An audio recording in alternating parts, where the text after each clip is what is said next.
நாங்கள் படம் எடுக்க ஆரம்பித்த புதுசில் முரட்டுக்காளை சகலகலாவெல்லாம் எடுத்துகிட்டே இருக்கும்பொழுது சின்ன படமும் எடுத்தோம். அம்மானு ஒரு படம் எடுத்தோம். குகநாதன் கதை வசனம் எழுதி சரிதா பிரதாப் போதன் நடித்து அந்த படம் எடுத்தோம்.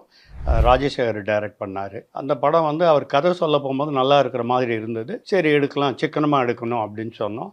அதே மாதிரி சிக்கனமாக எடுத்துக்கிட்டு இருந்தார் டைரக்டர் ராஜசேகர். எடுத்தது போட்டு பார்த்தோம்னா குகநாதன் சொன்ன கதைக்கும் அந்த எடுத்த முறைக்கும் வித்தியாசம் இருந்தது. நாங்கள் பார்க்குற ரஷ்ஷில் வந்து வேறு மாதிரி இருந்தது.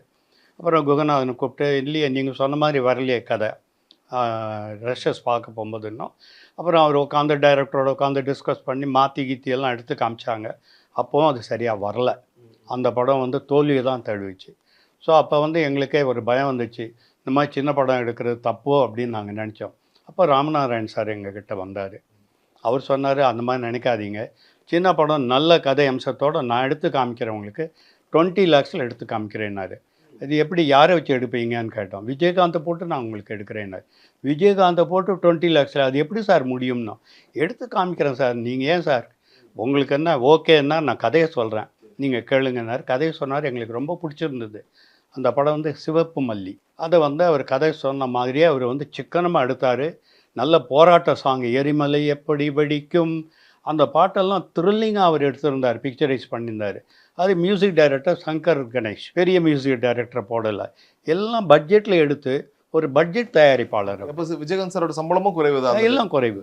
அவர் வந்து அவரே பேசிடுறேன்ட்டார். நான் பேசுகிறேன், நீங்கள் இன்னும் தலையிடாதீங்க, நான் பேசி உங்களுக்கு எல்லாம் படம் எடுத்து கொடுக்குறேன். ஃபஸ்ட்டு காப்பி 20 lakhs நான் உங்களுக்கு எடுத்து கொடுக்குறேன், எனக்கு நீங்கள் 20 lakhs கொடுங்க, அதுக்கு மேலே விற்கிறது நீங்கள் எடுத்துக்கங்கன்னாரு. அந்த மாதிரி ஒரு டைரக்டர் வந்து ப்ரொடியூசர் ஃப்ரெண்ட்லி டைரக்டர். அந்த படம் ஒரு வெற்றி படம், பெரிய வெற்றி படம்.